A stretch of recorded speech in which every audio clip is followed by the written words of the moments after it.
You've already issued comment about the one-sided partisan nature of this report, so I'm not going to belabor that right now, but I do think a brief rundown of actual facts is important.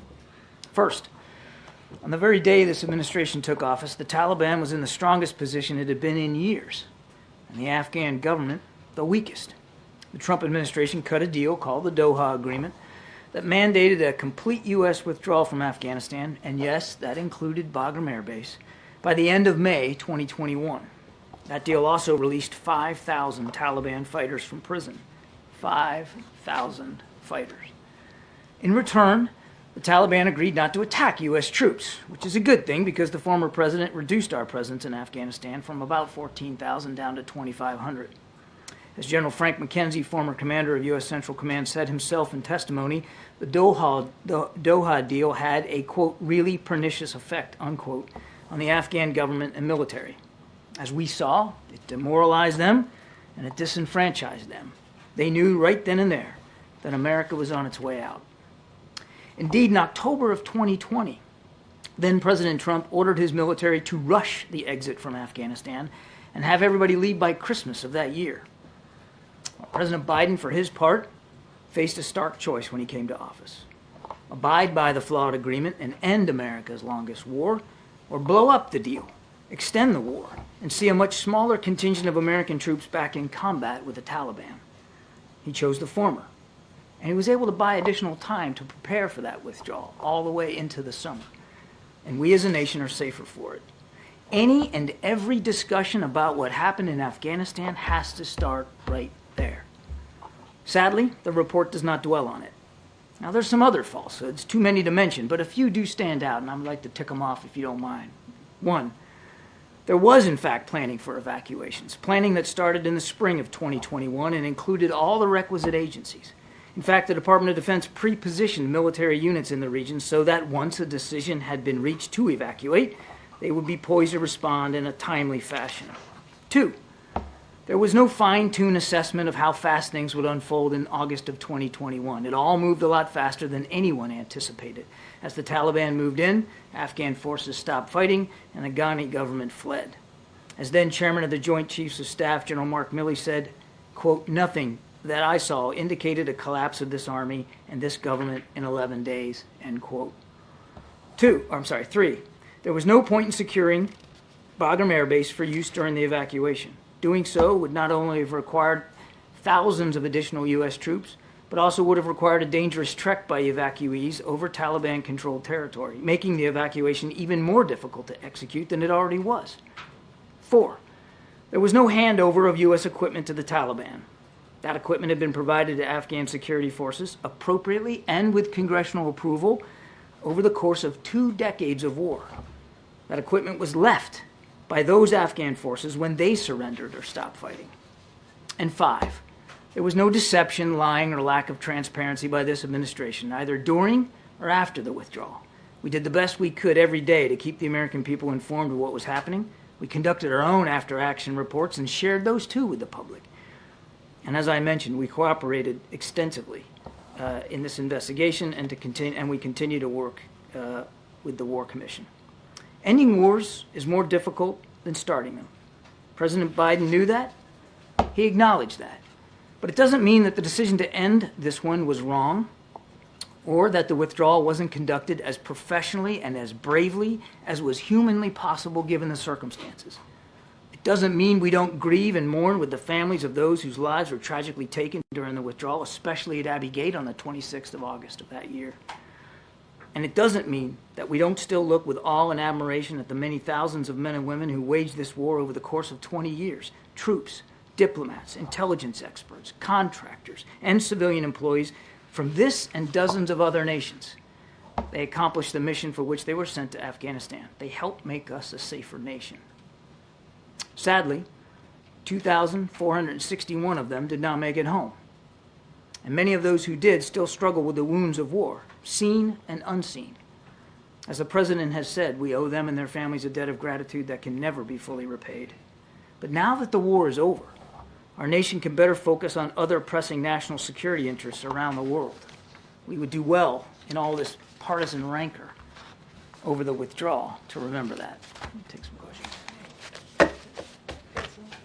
Thanks, Admiral. It's been reported that Iran has sent short-range ballistic missiles to Russia for use in Ukraine. Can you confirm that this transfer happened, and how concerning is this? I cannot confirm the reports that the transfer has happened, but I would point you to what we have said in the past, that any such provision of that kind of technology would not only have a deleterious effect on the Ukrainians' ability to continue to defend themselves, and certainly on the lives and livelihoods of the Ukrainians, but could, depending on what the deal, how it's consummated, have equally deleterious effects on the Middle East. And Iran, that already has an improving ballistic missile program, we could only assume would want to stand to gain from some sort of partnership with Russia to improve their capabilities in the region. And of course, given all their destabilizing activities, that's a dangerous outcome. And is the White House prepared to increase pressure on Netanyahu to accept a ceasefire deal, potentially doing something similar as the United Kingdom in terms of withholding more weapons? I can't think of anything we haven't put more pressure on ourselves on than to try to get this deal. And we still, I think I just drew on myself. I think we know how urgent this is, and we're working night and day to try to see if we can get a deal in place. Hamas is the main obstacle to this right now. Thanks, Karine. Thanks, Admiral. A couple of things. Firstly, on Afghanistan, so would you argue that the withdrawal is a success, or do you admit that there were failings involved in that? I point you to the after-action report, where I think we've been very clear about the planning efforts and the execution of the plan. No plan of any operation whatsoever ever goes exactly according to the dictates by which you laid it out.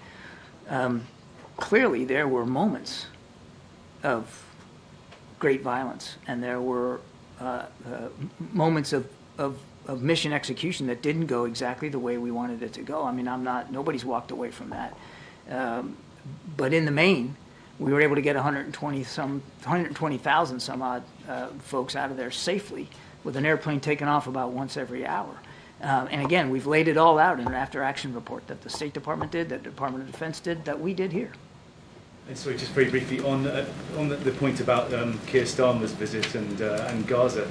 I mean, is the president going to be pressing Prime Minister Starmer to perhaps reverse his decision on the arms sales, or conversely, might he be seeking some advice about about how the U.S. might do that and halt arms? We're looking forward to the visit. There's an awful lot to discuss. I think you can expect the Prime Minister and the President to talk about what's going on in Ukraine, what's talking about the Middle East, even in the Indo-Pacific. This isn't about twisting arms or trying to change minds. The British government has made their determination about arms provisions to Israel. We respect that. That's for them to speak to. This is about how we move together as principal allies and good friends on a range of foreign policy issues. And I think it's fair to say that that as part of this meeting on Friday, it will focus heavily on an extended agenda of foreign policy issues, expanded agenda. Thanks, Karine. Admiral, there have been requests, or there have been signals from congressional Republicans they'd like to continue this investigation into what happened in Afghanistan. Has the White House received any more requests for people to testify? Would they entertain them? I'm not aware of any additional requests for more testimony. Has anyone from the White House or the broader administration been invited to tomorrow's gold medal ceremony for the families of the 13 service members? There will be quite a few from the Department of Defense, both in terms of active duty admirals and generals and civilian political appointees in high leadership positions that'll be there. And going back to sort of accountability and after action, was anyone ever held accountable by the president directly for what happened with the withdrawal in Afghanistan? And if not, remind the audience why not. We have all held ourselves accountable for the progress of the withdrawal across the administration, and it was a true interagency effort to get those 120,000 people out and to make sure we removed our diplomats and our military personnel safely. As I said, Ed, not everything went according to plan. Nothing ever does. And we mourn the loss of those 13 lives at Abbey Gate every single day here. Their sacrifice is not forgotten.